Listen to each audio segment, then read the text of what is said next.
রাধে রাধে বন্ধুরা, শুভ সকাল। আমার যে সকল বন্ধুরা আমার ভিডিওটি যেখান থেকে দেখছো সবাই আশা করি সবাই খুব ভালো আছো। আমি খুব ভালো আছি। আমার নতুন একটা ব্লগে তোমাদের সবাইকে স্বাগত। দেখো এখন সকাল 6টা, জোর 6টা বাজবে। আমি সকাল সকাল উঠেছি 5:30টার দিকে, কিন্তু কাজে লেগেছি 6টার দিকে, কারণ মানে সেইভাবে রাত্রিবেলা ঘুম হয়নি, তো ওই জন্য উঠে একটু বসেছিলাম।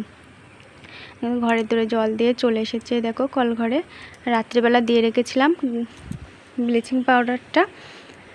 কলঘরে না ভীষণ মানে পিছিল হয়েছে, আর ছেলে এসে স্নান করে তো লাফালাফি করে, কখন পড়ে যায়। অনেক দিন পরিষ্কার করা হয় না সেইভাবে, ওই জন্য তোমাদের দাদাভাইকে বলেছিলাম একটু ব্লিচিং পাউডার নিয়ে আসবে, রাত্রিবেলা দিয়ে রাখবো। ওই জন্য আগে এই কাজটা করে নিচ্ছি, কারণ সবাই মুখ ধুতে আসবে, মা উঠলে মাকে মুখ ধোয়াতে হবে, এদিকে ছোটদাও চলে আসবে কোনো মুখ ধুতে। আমি বলছি যদি জল পড়ে যায়, যদি ধুয়ে যায়, তাহলে আর পরিষ্কার হবে না। ওই জন্য আমি চলে এসেছি আগে, ঘরের দূরে জল দিয়ে আগে এটা চলে এসেছি, একটু পরিষ্কার করে নিচ্ছি। আর ভীষণ ছ্যাদলা পড়ে, দেখো এখন পরিষ্কার করা হয়েছিল কিছুদিন আগে, তবু দেখো আবার যা তা। আজকে যতটা হবে হবে, আবার পরের দিন দিয়ে আবার পরিষ্কার করব।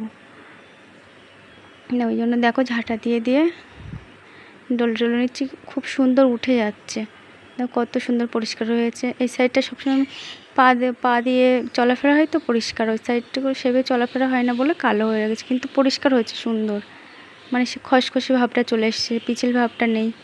এদিকে আমি উঠোনটা ঝাড় দিয়ে নিচ্ছি তাড়াতাড়ি, কখন না বৃষ্টি চলে আসছে। উঠোনটা মানে বিকালবেলা, আগের দিন বিকালবেলা ঝাড় দিয়ে রেখেছিলাম, কারণ বৃষ্টি হলে না পাতা পড়ে পুঁতে মানে বসে যায়, কারণ তোলা মাটি তো। ওই জন্য আমি বলছি বিকালবেলা ঝাড় দিয়ে নেই, নাহলে রাত্রিবেলা যদি বৃষ্টি হয় তাহলে আর এই পাতা উঠবে না সকালবেলা। ওই জন্য ঝাড় দিয়ে রেখেছিলাম বলে উঠোনটা অনেকটা পরিষ্কার পরিষ্কার লাগছিল। যাই হোক, ঝাড় দেওয়া হয়ে গেছে, ঝাঁটাটা ধুয়ে রাখলাম। এবার পরের কাজ যাব, থালা বাসন মাজতে হবে, অনেক থালা বাসন পড়েছে। আর এই কত কটু কাটা ধুয়েছি আজকে, অনেক কটু কাটা ধোয়া হয়েছে, কারণ এইগুলো সব বাইরে ছিল, ওই জন্য নোংরা হয়েছিল, ভীষণ ধুলো পড়েছিল, ওই জন্য ধুয়ে রেখেছি। এদিকে দেখো বলতে বলতে দেখো বৃষ্টি চলে এসছে এদিকে। আজকে যেহেতু একাদশী, রবিবারে একাদশী, তোমাদের দাদাভাই একাদশী করে, একাদশীর জিনিসপত্রগুলো ধুয়ে একটু চিনির জল করে রাখবো। কিছু শুধু একটু ফল খায় আর চিনির জল, ওই জন্য একাদশীর বাসনগুলো মেজে একটু চিনির জল করে রাখবো। কিন্তু দেখো ধুতে যাব, কিন্তু বৃষ্টি চলে এসছে। আমার কিন্তু স্নান করা হয়ে গেছে, বাসনপত্রগুলো ধুয়ে আমি স্নান করে নিয়েছি। আর আজকে একাদশী, রবিবার, আজকে কিন্তু আমাদের সেই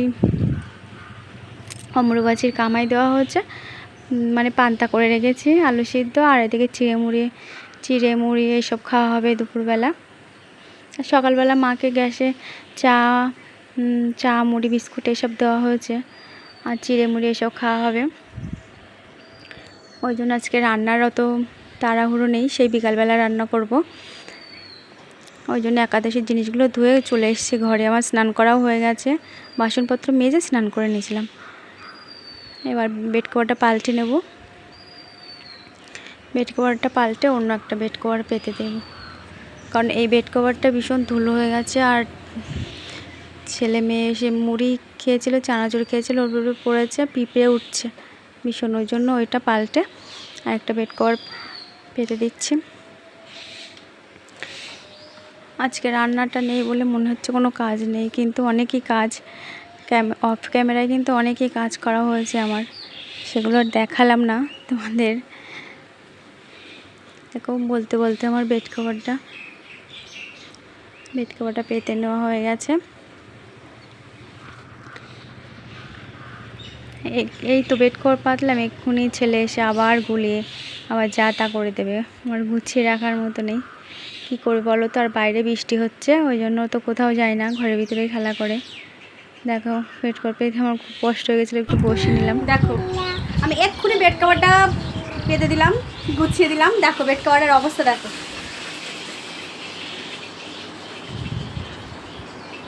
এক্ষুনি বেড কভার পেতে দিয়েছি। আর গুলিয়েছে কে বলো, কে গুলালো?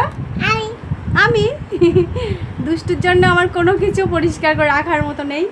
আমার শোনা বাবা কোথায় খেলা করবে, আমার সাথে খেলা করবে সারাক্ষণ আমার পিছন পিছন, আর এইভাবে আমার পিছন পিছন দুষ্টুমি করবে। আমার শোনা বাবাটা খুব ভালো জানো তোমরা, খুব ভালো, তাই তো?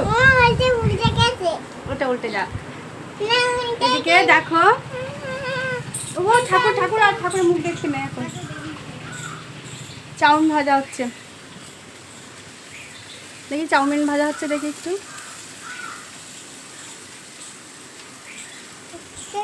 আলু ছাড়া চাউমিন, আলু ছাড়া চাউমিন ভাজা হবে। খাবে কে? কোন গালে খাবে? তুমি ওই গালে খাবে? ওরে বাবা কত বড় গাল। ঠিক আছে, দেখো আমাদের বাড়ি একটা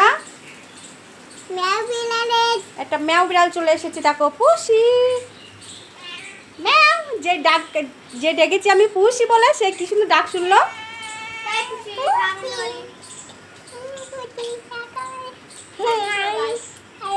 এই চলে যাচ্ছিস কেন? চলে যাচ্ছিস কেন? আমাদের বাড়িতে থাক, বাবু সোনা চাউমিন দেবে।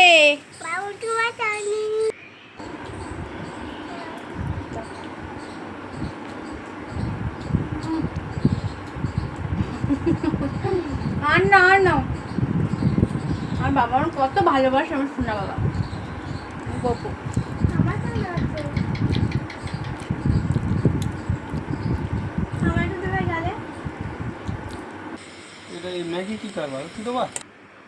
শুভ সন্ধ্যা।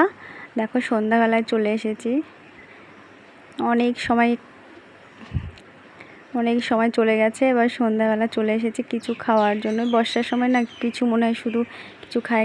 দেখো সুন্দর একটু চিড়ে ছিল বাড়িতে, মনে করলাম যে চিড়ের কোনো কিছু একটা তৈরি করি। চিড়েটা ভিজে নিয়েছি, আলু সিদ্ধ করে নিয়েছি, একটু মশলা দিয়েছি, গুঁড়ো মশলা, আর একটু কর্নফ্লাওয়ার দিলাম, আর একটু লবণ হলুদ সব দিয়ে একটু চিড়েটা মেখে বেসনে বুড়িয়ে একটু মানে বড়া মতো করা হবে। এবার মুড়ি দিয়ে খাওয়া হবে। তোমাদের দাদাভাই বাড়িতে আসলে, এখনও আসেনি, বললাম একটু সাদা তেল নিয়ে আসবে, আসার সময় আসলে তারপরে এটা করে সবাই মিলে সন্ধ্যেবেলা খাওয়া হবে। আর একটু ম্যাগি দিলাম, ম্যাগি গুঁড়ো করে ম্যাগির সাথে মাখিয়ে তারপরে তেলে ভাজতে হবে। সবাই বলছে যে সন্ধ্যেবেলা কিছু খাবো, ছেলে মেয়ে বায়না এটা সেটা করে দাও একটু সন্ধ্যেবেলা, সবারই একটু খেতে ইচ্ছে হয়। এবার ছেলেমেয়ের অজুহাতে একটু সবাই খাওয়া হয়, বড়োদেরও খাওয়া হয়। কি বলো তো, বাবার বাড়ি থেকে যখনই শ্বশুরবাড়ি যেদিন থেকে এসেছি, নিজের শখ পছন্দ সব কিছুই যেন ভুলে গেছি। এবার ছেলে মেয়ে যেটা বলবে সেটাই, কিংবা বাড়ির অন্য অন্য মানে মানুষেরা যেটা বলবে সেটাই মানে গুরুত্ব দিতে না নিজের পছন্দ অপছন্দটা কখন যে ভুলে গেছি নিজেই জানি না। সবার পছন্দ মানে গুরুত্ব দিতে গিয়ে সেটাই মনে হয় নিজের পছন্দ মনে হয়, এটাই হয় আর কি। যাই হোক, দেখো তেলে আস্তে আস্তে এটা কড়াইতে তেলটা আস্তে করে দিয়েছি, মানে গ্যাসের ফ্লেমটা আস্তে করে দিয়েছি, কারণ আস্তে আস্তে ভাজতে হবে, নাহলে ভিতরটা মানে একটু কাঁচা থাকবে, ওই জন্য একা করে দিয়ে দিচ্ছি। ভাজা হয়ে গেলে সবাই মিলে খাওয়াবে। সন্ধ্যাবেলা বাড়িতে কোনো কিছু করে এক জায়গায় বসে খাওয়ার মজাটাই আলাদা। কোনো কিছু বাজার থেকে কিনে নিয়ে আসলে সেটা তো হয়, কিন্তু বাড়িতে করে খেলে কিন্তু খুব ভালোই লাগে। আর বর্ষার সময় না মনে হয় যেন এটা করি ওটা করি, শুধু টুকটাক ভাজা করে খেতে ইচ্ছা হয়। দেখো কড়াও হয়ে গেছে, খুব সুন্দর লাগছে। মেয়ে বলছে মা খুব সুন্দর হয়েছে, ছোটদা বলছে কী দিয়ে করেছো? আমি বলছি বলো তো কী দিয়ে, বলতে পারিনি, আমি বলছি চিড়ে দিয়ে। এদিকে দেখো ছেলে ভিডিও দেখছে, মানে মোবাইলে এই ভিডিওটা বারবার আসছে তো ও দেখছে। ও নিজেই না কতটা 2-3 চামচ হলুদ দিয়ে বাটিতে গুলেছে করবে বলে। আমি বলছি বাবা বাড়ি আসুক, মোবাইল বাড়িতে নিয়ে আসুক, তারপরে আমরা করব। বলছে ঠিক আছে। দেখো আমাদের খাওয়া দাওয়ার পরে ঘরে চলে এসেছি, ভিডিওটা করছি। এইটা কত মজা করছে, কত হাসছে। বলছি এই হাসিটাই খুব ভালো লাগে। বাচ্চা কোনো কিছু করতে পারলে না তখন যে আনন্দটা পাই সেটাই যেন আনন্দ। যাই হোক, এটা ভিডিওটা করতে আজকে ভিডিওটা শেষ করলাম। কেমন লাগলো সবাই কমেন্টে জানিও, এবং যদি ভালো লেগে থাকে তাহলে আমার চ্যানেলটিকে সাবস্ক্রাইব করে আমার পাশে থেকো। সবাই ভালো থেকো, সুস্থ থেকো। এই বলে ভিডিওটা এখানে শেষ করছি। টাটা।